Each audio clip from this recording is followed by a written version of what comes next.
berbicara Tuhan menerangkan dari isi hatimu. Terima kasih Allah Roh Kudus, kami sambut firman-Mu di dalam nama Tuhan Yesus. Semua yang percaya katakan amin. Silakan duduk. Ya, mari kita buka Alkitab kita, saudara. Kita buka Alkitab kita di Daniel pasal yang ke-12. Ya, hari ini mungkin kita akan baca banyak ayat, saudara ya. Karena saya percaya apa yang saya sampaikan semuanya berdasarkan firman, saudara. Bukan karena omongan saya, tapi apa yang Alkitab katakan. Kita baca Daniel pasal yang ke-12. Kita baca mulai ayat yang pertama. Pada waktu itu juga akan muncul Mikael, pemimpin besar itu, yang akan mendampingi anak-anak bangsamu, dan akan ada suatu waktu kesesatan yang besar seperti yang belum pernah terjadi sejak ada bangsa-bangsa sampai pada waktu itu.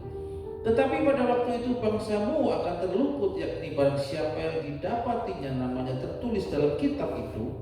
Dan banyak dari antara orang-orang yang telah tidur dalam debu dan tanah akan bangkit, sebagian untuk mendapat hidup yang kekal, sebagian untuk mengalami kehinaan dan kengerian yang kekal. Dan orang-orang bijaksana akan bercahaya seperti cahaya cakrawala, dan yang telah menuntun banyak orang kepada kebenaran seperti bintang-bintang tetap untuk selama-lamanya. Tetapi engkau Daniel, sembunyikanlah segala firman itu dan meteraikanlah kitab itu, sampai pada akhir zaman banyak orang akan menyelidikinya dan pengetahuan akan bertambah. Kemudian aku Daniel melihat, maka tampaklah berdiri dua orang lain, seorang di tepi sungai sebelah sini dan yang lain di tepi sungai sebelah sana. Dan yang seorang bertanya kepada yang berpakaian lenan yang ada di sebelah atas air sungai itu, bilakah hal-hal yang ajaib ini akan berakhir? Lalu kedengar orang yang berpakaian kain lenan yang ada di sebelah atas air sungai itu bersumpah demi Dia yang hidup kekal, sambil mengangkat tangan kanan dan tangan kirinya ke langit, satu masa dan dua masa dan setengah masa. Dan setelah berakhir kuasa perusak bangsa yang kudus itu, maka segala hal ini akan digenapi. Adapun aku memang kudengar hal itu, tetapi tidak memahaminya. Lalu kutanya, Tuanku, apakah akhir segala hal ini? Tetapi ia menjawab, pergilah Daniel, sebab firman ini akan tinggal tersembunyi dan bermeterai sampai akhir zaman. Banyak orang yang akan disucikan dan dimurnikan dan diuji, tetapi orang-orang fasik akan berlaku fasik. Tidak seorang pun dari orang fasik itu akan memahaminya, tetapi orang-orang yang bijaksana akan memahaminya. Sampai di situ. Saudara, kita ini hidup di akhir zaman. Banyak orang meremehkan yang namanya sesuatu yang kelihatannya itu ya agama, saudara. Mereka meremehkan yang namanya hubungan dengan Tuhan. Bahkan tidak sedikit pula banyak orang itu yang tidak mau mempunyai hubungan dengan Tuhan. Saudara, saya percaya bahwa Tuhan itu tidak pernah salah milih orang. Tuhan itu kalau milih orang karena Tuhan tahu apa yang ada di dalam hati setiap orang. Makanya berapa banyak di akhir zaman ini Tuhan akan menyucikan, Tuhan akan menguji setiap orang. Saudara, mungkin kita kelihatannya baik, ya. Mungkin kita ini orang baik. Mungkin kita ini secara lahiriah kita ini orang yang benar. Saudara, percayalah bahwa ukuran Tuhan dalam menilai orang dengan ukuran manusia dalam menilai orang itu sangat berbeda. Bedanya di mana? Kalau manusia itu selalu melihat apa yang kelihatan, tapi Tuhan kalau menilai itu apa yang tidak kelihatan. Makanya kalau ada orang yang kelihatannya baik, apalagi kalau ngomongnya itu kayak seolah-olah itu kayak sopan gitu ya, ditanya, iya bu, ada apa? Itu hati-hati. Belum tentu orang itu baik seperti apa yang dia katakan. Penampilan itu bisa menipu, penampilan itu bisa tidak sesuai dengan apa yang dalam hatinya. Ya. Makanya saya kalau ketemu orang seperti itu biasanya saya hindari. Kenapa? Karena saya 2 kali ketemu orang seperti itu dan dua-duanya sama aja. Ya. Makanya saudara, apa yang kelihatan baik belum tentu baik. Saya lihat di medsos ya, wah kelihatannya romantis, gandengan di mana-mana berdua, foto berdua, wis pokoknya romantis. Siapa yang nyangka ternyata di balik semuanya itu semuanya itu bohongan, saudara. Ya, saya tidak bisa nyebutkan, ada salah satu tokoh yang terkenal di Indonesia. Kalau ngomong firman Tuhan, kalau ngomong Alkitab, kalau ngomong seakan-akan semua diceramai semua. Ya kalau ngomong tapi kalau tengkar sama istrinya nempeleng, ya, diusir, ditendang. Nah coba bayangin, kalau ngomong itu makanya saudara, Tuhan itu tidak bisa kita bohongi. Tuhan itu tidak bisa kita akali, tidak bisa. Makanya sesuatu yang kelihatan baik belum tentu baik. Percayalah. Lebih baik orang itu apa adanya.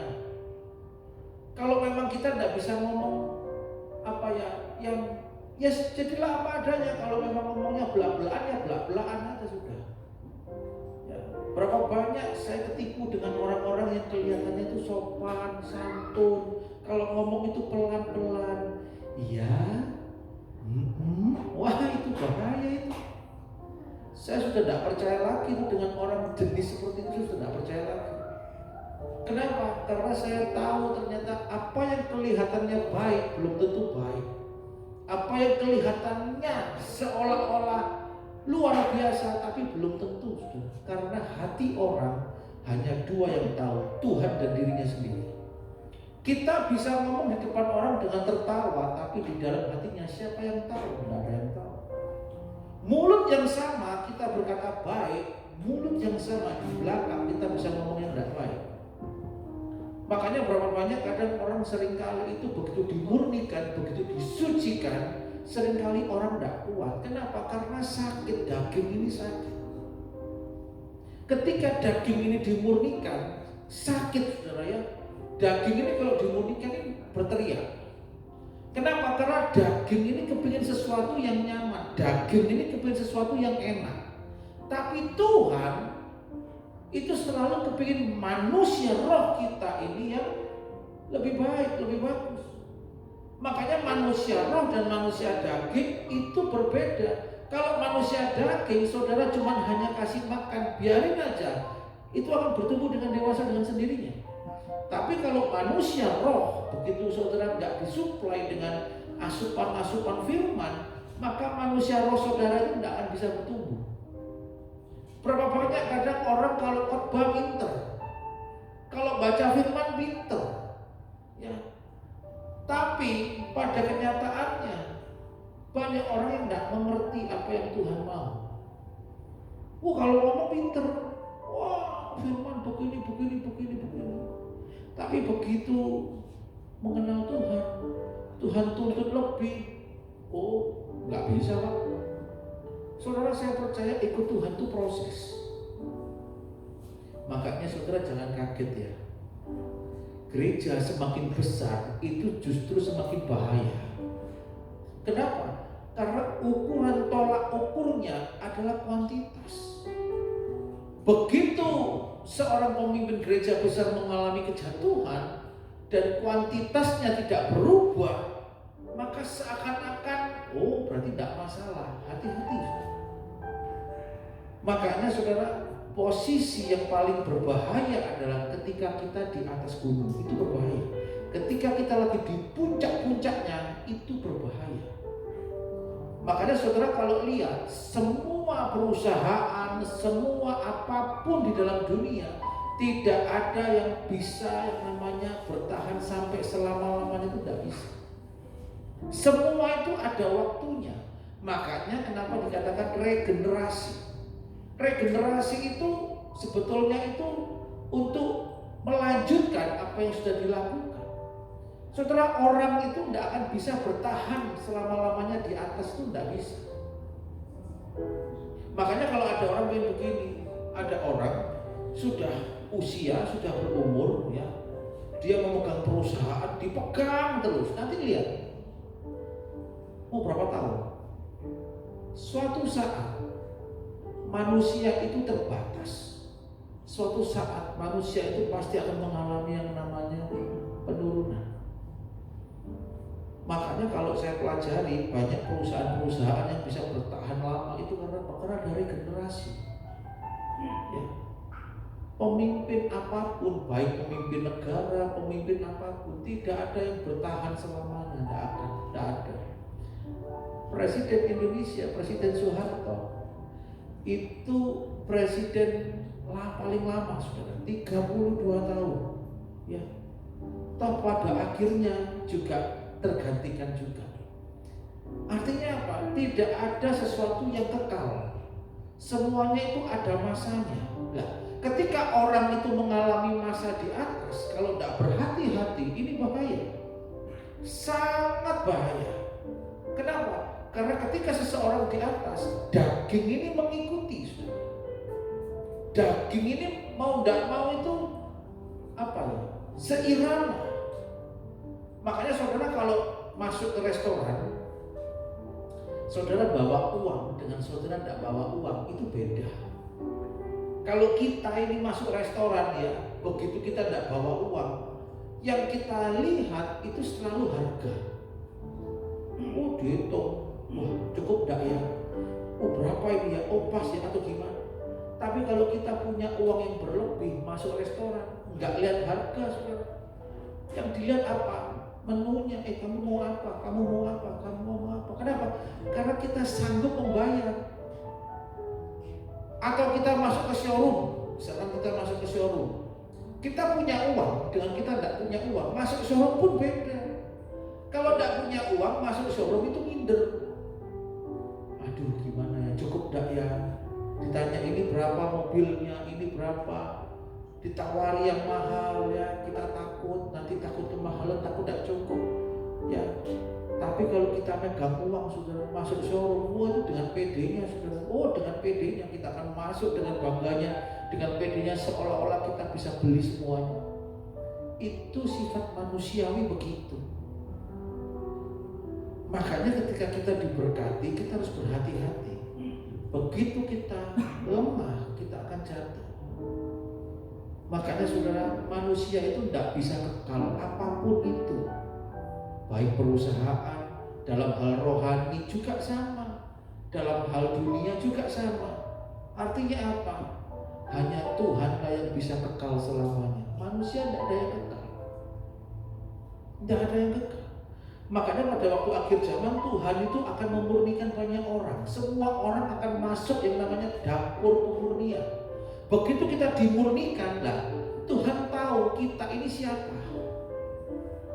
Kalau kita tidak dimurnikan, kita tidak akan tahu. Kalau kita tidak diproses, Tuhan tidak akan tahu. Bukan Tuhan tidak tahu ya, kita tidak akan tahu siapa diri kita. Kalau Tuhan pasti tahu. Begitu kita diproses mulai ketahuan apa yang ada di dalam hati kita. Kalau diberkati, ngomongnya Tuhan baik. Tapi kalau Tuhan izinkan gelondong, apakah bisa kita ngomong Tuhan itu baik? Apakah bisa kita ngomong Tuhan itu tetap baik? Ya. Saya aja meskipun gembala saudara, saya sering tengkar dengan Windy masalah hal sepele. Kalau Windy ini pikirannya positif terus. Tiap kali kalau ada masalah dia positif. Dia bilang, jangan-jangan Tuhan punya rencana begini-begini. Pokoknya positif. Saya kadang-kadang pikiran saya kadang negatif. Saya kadang tengkar, kamu tuh loh kok bisa punya pikiran kayak gitu. Ya Windy bilang, aku tidak mau sakit hati dengan Tuhan. Aku tidak mau berpikiran negatif dengan Tuhan. Aku masih percaya Tuhan punya rencana yang jauh lebih indah. Pikiran saya lain. Ya, padahal saya ini pendeta, dia bukan. Tapi kenapa dalam hal seperti ini dia jauh lebih baik daripada saya? Semua itu karena pikiran.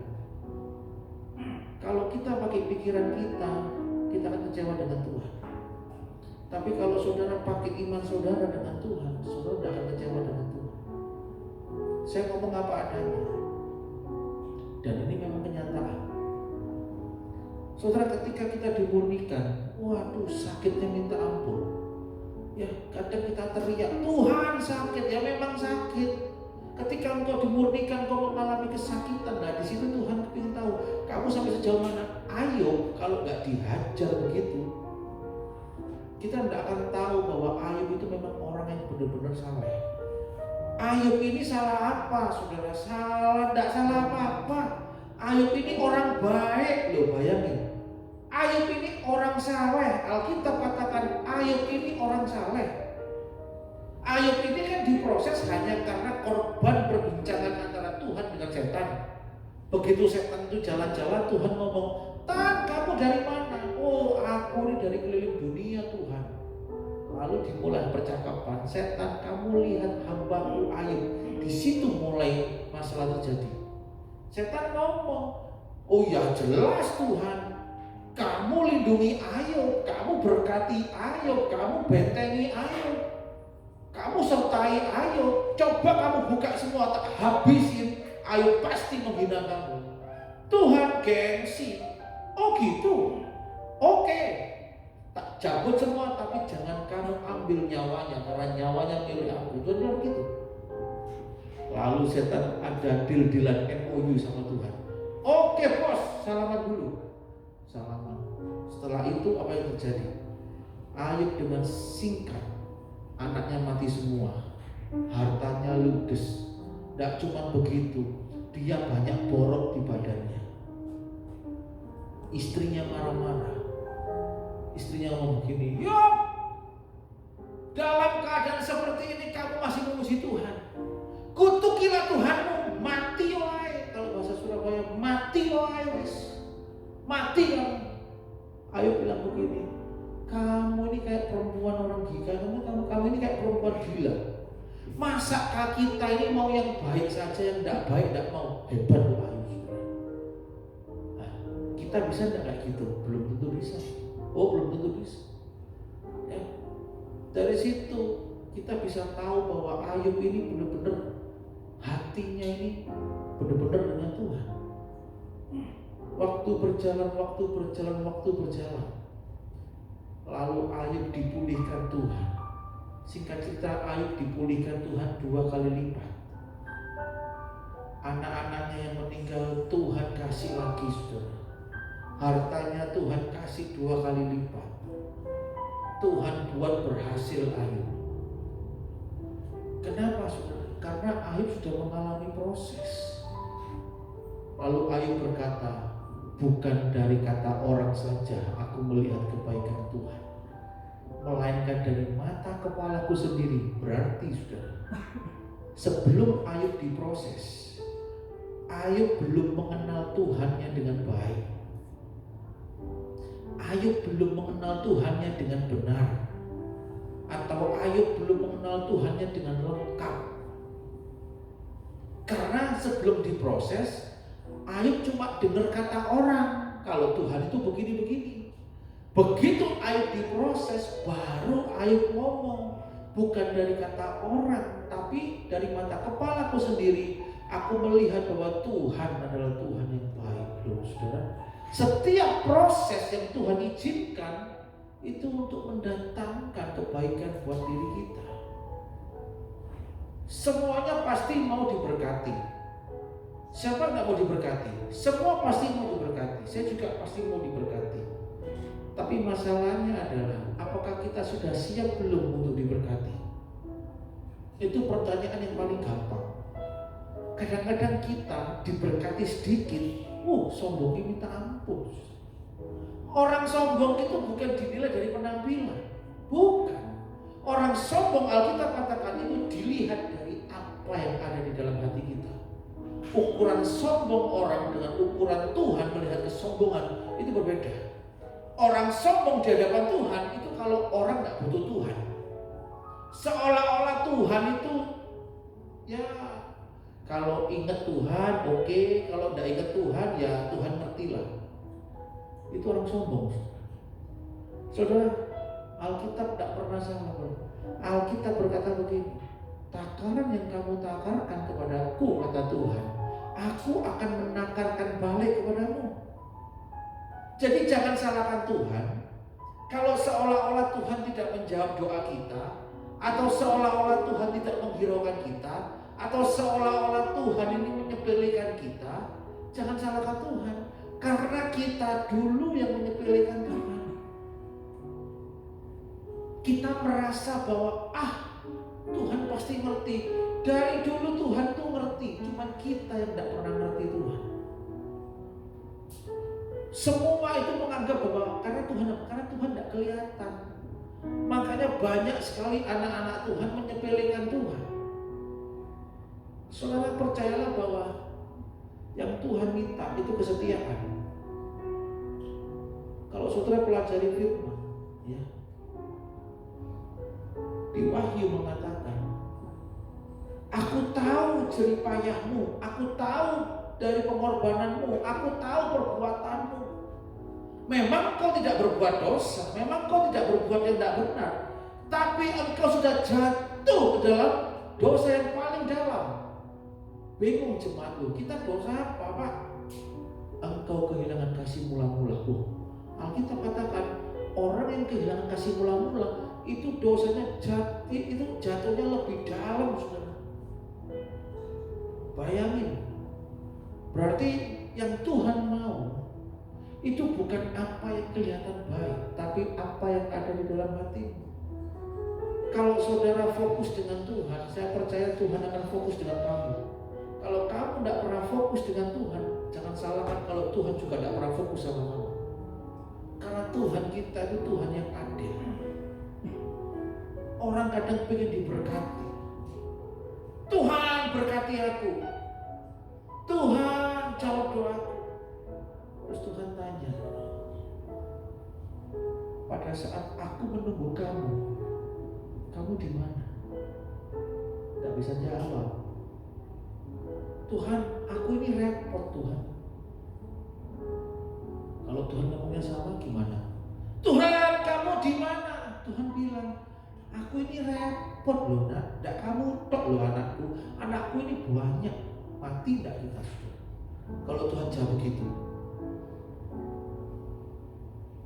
ukuran yang kita pakai sekali lagi itu sama Tuhan diukurkan balik kepada kita. Jadi kita jangan sampai kita itu mengalami hal-hal yang dimana sebetulnya Tuhan tidak menginginkan. Saudara percayalah, hukum karma itu ada. Hukum karma itu ada, dan saya percaya hukum karma itu ada. Engkau menjahati orang, engkau akan dijahati juga. Ya, ada salah seorang hamba Tuhan berkata begini, kalau engkau menelanjangi orang, engkau pun akan ditelanjangi oleh orang. Kalau engkau dihakimi orang, engkau pun akan dihakimi oleh orang. Jadi saudara, apa yang kau tabur itu kau akan tuai. Makanya saudara, percayalah bahwa Tuhan mau kita ini hidup benar di hadapannya. Salah satunya apa? Setialah dalam perkara yang kecil. Begitu kita setia dalam perkara yang kecil, saya percaya Tuhan akan tambahkan perkara yang jauh lebih besar. Saudara, sekarang itu zaman COVID. Tahun lalu saya seringkali katakan, banyak orang mengestimasi atau memprediksi bahwa COVID itu akan selesai bulan Juni pertengahan tahun 2020. Bahkan diolor lagi paling lama bulan 10 katanya. Terus belum lagi nanti ini ada vaksin, berarti COVID akan segera berlalu. Saya kan seringkali katakan, percayalah, kalau Tuhan masih mengizinkan COVID itu ada, sekalipun manusia berusaha bagaimanapun caranya, tetap COVID itu tidak akan hilang. Dan saya katakan waktu itu kan, saya merasa COVID masih belum hilang. Dan ternyata sungguh kan, COVID dari Tiongkok belum selesai, masuk lagi COVID dari Inggris. COVID Inggris belum selesai ya, masuk lagi COVID dari India. Nah terus posnya apa? Terus mau kita ya apa? Yang perlu kita lakukan sekarang ini adalah kita cuma berserah sama Tuhan saja, sudah itu aja. Teman saya itu paling jaga, ya. Dia vaksin 2 kali, dia jaga terus, toh akhirnya kena COVID. Nah teman saya satunya tidak pernah jaga, biasa-biasa saja, tidak kena COVID. Oh berarti kalau gitu Pak kita sembrono? Enggak, ini salah satu contoh yang bisa kita pelajari bahwa begini, semua itu dalam kendalinya Tuhan.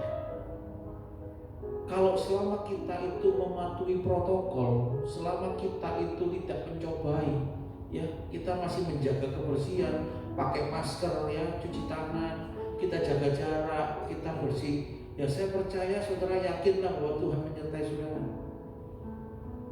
Ya. Banyak orang seringkali memprediksi, wah ini COVID bentar lagi selesai. Info yang saya dengar kalau tidak salah, COVID ini selesai paling cepat, kalau saya tidak salah dengar loh ya, itu tahun 2024. Kalau tidak salah dengar saya, itu cepat selesai tahun 2024. Sekarang tahun 2021, berarti kurang 3 tahun lagi. Itu prediksi yang saya dengar ya. Tapi kalau salah ya tidak tahu lagi sudah. Dan saya percaya semua ini pasti ada akhirnya. Di Jakarta sekarang melonjak, kasus COVID sudah mulai tinggi. Ya, saya mulai baca-baca di suara.com itu juga, kalau seperti ini Jakarta akan mengambil langkah untuk apa? Untuk PSBB lagi sudah dalam skala ketat. Bayangin kalau ini sudah dimulai lagi, ya, aduh, mau jadi apa ekonomi negara kita sudah? Semua di PSBB. Saya bisa bayangin, saya tanya supir Grab. Saya tanya, Pak, gimana Pak Rami? Aduh, ya wis gini ini Pak, wis pokoknya disyukuri. Masih mending Pak daripada tahun lalu waktu awal-awal PSBB Pak. Kenapa? Aduh, tidak ada penghasilan Pak. Saudara coba bayangin kalau ini PSBB lagi, terus mau jadi apa? Orang kalau lapar saudara, itu pikirannya mesti jahat saudara. Karena ini urusan kampung tengah. Orang mesti jahat pikirannya. Karena apa? Karena mau makan, minta makan. Yang ditakuti adalah ketika sudah mulai masuk yang namanya kampung tengah ya, orang kadang kelaparan, yang terjadi apa? Chaos, penjarahan di mana-mana karena lapar, nggak bisa. Kan ini yang ditakuti. Makanya saya percaya anak-anak Tuhan yang sungguh-sungguh dengan Tuhan, hidupnya pasti akan disertai Tuhan. Berkat itu Tuhan yang menentukan. Tugas kita cuma bekerja dengan serius, bekerja keras, kita rajin, nanti selebihnya Tuhan yang mendatangkan berkat. Makanya saya kalau lihat ya, memang kalau di sini beda sama di Amerika. Kalau di Amerika sekarang itu lagi semuanya open semua, restoran open semua ya. Saya lihat orang antri ya, makan itu sudah tidak takut lagi. Bahkan di kota-kota tertentu ya, itu sudah tidak pakai masker saudara. Ya, waktu pas tempoh hari saya ke Utah itu saudara, saya lihat orang yang dari California aja yang pakai masker ya kan. Bukan orang California nggak pakai masker, jadi gampang ditenani. Oh ini dari California, oh ini dari California, oh ini bukan. Karena cuma orang California aja yang pakai masker, yang lainnya tidak pakai masker. Amerika sudah sampai setahap level itu. Ya. Belum lagi mereka makan kumpul-kumpul, ya mereka deket-deket tidak ada bedanya sama tidak ada COVID begitu. Belum lagi sekarang Universal dibuka, semua Disneyland dibuka ya. Terus dilihat sekolah udah mulai masuk, semua udah mulai normal. Kalau di sini masih belum saudara, masih online ya, kasus COVID mulai naik. Saya percaya saudara ya, kita ini sudah hidup di penghujung akhir zaman. Tuhan ini lagi menghakimi gerejanya sendiri. Sebelum Tuhan menghakimi gereja orang di luar Tuhan, yang dihakimi itu gerejanya sendiri. Makanya kita ini jangan sampai kita ini bermalas-malasan dengan Tuhan. Ya. Kalau kita ini bermalas-malasan dengan Tuhan, waduh sudah. Ya. Nanti begitu kita mengalami sesuatu yang tidak baik, jangan salahkan Tuhan. Banyak orang itu kadang menyalahkan Tuhan. Tuhan, kenapa kau tidak menolong? Tuhan, kenapa kau tidak berkati? Tuhan, kenapa kau tidak menyertai? Saudara, dari awal Tuhan itu sudah memberikan kita pilihan. Apakah kita ini masuk jalan kebinasaan atau kita ini masuk jalan kehidupan? Kalau kita memilih jalan kehidupan, saya percaya Tuhan pasti akan memberkati. Memang saudara, ikut Tuhan itu tidak gampang. Ada batu-batu kecil yang harus kita lalui. Ada ujian-ujian yang harus kita lewati, terutama dalam hal kehidupan. Ya, sekarang zaman susah. Saya lihat di jalan-jalan, saudara, ruko dijual, ruko disewakan, ya, banyak yang tutup, banyak yang bergelimpangan, ya. Mungkin sekarang yang paling kerasa itu mungkin yang orang menengah ke atas yang paling kerasa, ya, yang usahanya besar-besar itu yang paling kerasa. Mungkin setelah ini nanti orang yang menengah ke bawah, ya, habis menengah baru yang menengah ke bawah. Saya percaya saudara, ya, semakin hari zaman itu semakin tidak baik.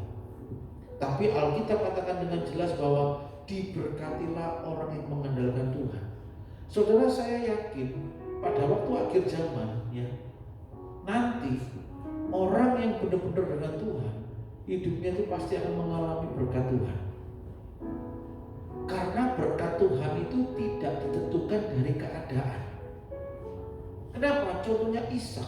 Ishak itu berada di tanah yang kering, tapi di tahun yang sama Tuhan memberkati Ishak. Ya. Belum lagi Abraham. Abraham itu sama Lot, Abraham itu mesti ngalah. Tapi tiap kali Abraham melangkah kemanapun Abraham berada, di situ Tuhan memberkati Abraham. Artinya apa? Berkat itu Tuhan yang menentukan. Saudara mau bekerja banting tulang, mau golong-golong, gelondong-gelondong, kalau Tuhan tidak menyertai, percuma. Yang ada cuma capek. Tapi kalau Tuhan menyertai saudara, saya percaya apa yang saudara lakukan Tuhan buat berhasil. Makanya banyak orang yang salah tafsir mengenai Tuhan. Tuhan dinomorduakan. Wah, cilaka sudah. Kalau Tuhan dinomorduakan, ya sudah, jangan salahkan kalau pekerjaanmu tidak bisa maksimal. Tapi kalau Tuhan diandalkan, Tuhan dinomorsatukan, saudara bekerja, Tuhan berkati dengan melimpah. Kalau saudara belum mengalami berkat, percayalah segala sesuatu itu ada waktunya. Yang itu gawe, Pak. Lek belum diberkati, belum waktunya. Kalau mengalami kejatuhan, proses. Yo, kapan Pak kita mengalami berkat? Saya percaya saudara, Tuhan tidak mungkin ingkar janji. Tuhan tidak mungkin berdusta. Tuhan itu pasti menggenapi janjinya. Apa yang saudara tabur, saudara pasti akan menuai. Apa yang saudara lakukan untuk Tuhan, saudara pasti akan menggenapi. Cuma yang jadi masalah adalah apakah kita bisa sabar enggak dalam menanti janji Tuhan. Saya sendiri juga menunggu. Saya juga menanti.